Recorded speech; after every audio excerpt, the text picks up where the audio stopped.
বন্ধুরা, আজকে আবার একটা নতুন ভিডিও নিয়ে হাজির হলাম। এখানে আছে 3 পিস মাছ, কিন্তু আমরা মানুষ অনেকজন, 3 পিস মাছে তো হবে না। যে কোনো সময় বেশি মানুষ হলে আর মাছ কম হলে আমি যেভাবে রান্না করব সেভাবে একবার হলে করে দেখবেন। এই যে সব মাছগুলোকে আমি ছোট ছোট করে পিস করে নেব। দেখুন বন্ধুরা, আমি মাছের পিসগুলো ছোট ছোট করে কেটে নিয়েছি এবং লবণ, মরিচ আর হলুদ মাখিয়ে নিয়েছি।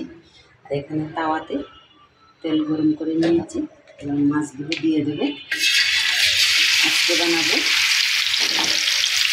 মাছের চিটিগ্রাম রান্না করব। পাতলা মাছের চিটিগ্রাম। মাছ কম থাকলে এভাবে রান্না করলে সবার খাওয়াও হয়ে যাবে, আবার কি সবার কাছ থেকে অনেক প্রশংসাও পাবেন। দেখুন, মাছটা আমি খুব কড়া করে ভেজে নিয়েছি। এবার তুলে নেব।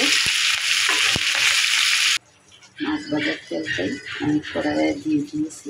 এবার পেঁয়াজ কুচি দিয়ে দেবো।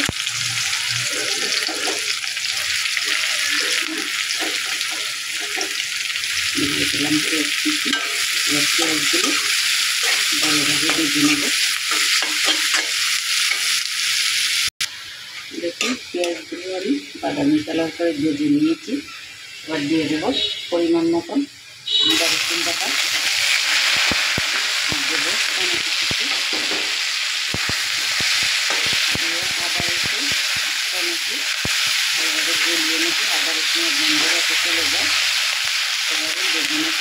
দিয়ে দেবো লবণ, পরিমাণ মতন লবণ দিয়ে দিলাম।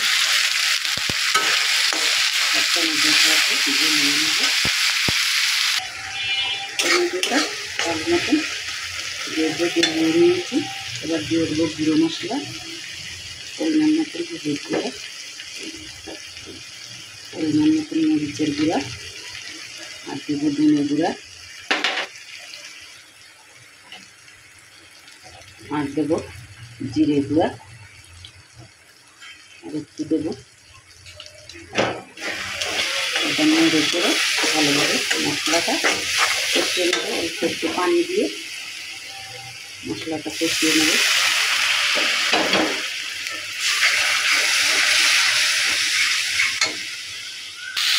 মশলাটা ভালোভাবে কষিয়ে নিয়েছি। দেখুন, মশলাটা তেল করে রেখে এবার বাদাম মাছগুলো দিয়ে দেবো। দিয়ে মশলার সাথে একটু নেড়ে করে কষিয়ে নেব।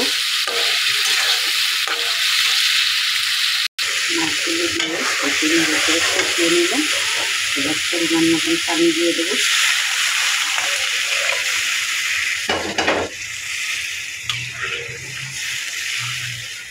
এবার ভালোভাবে ফুটিয়ে নেব।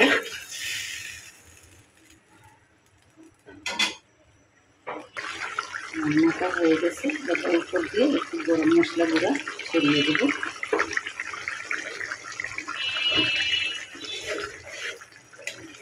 এবার দিলে আপনাদের দেখাচ্ছি কীভাবে হয়েছে।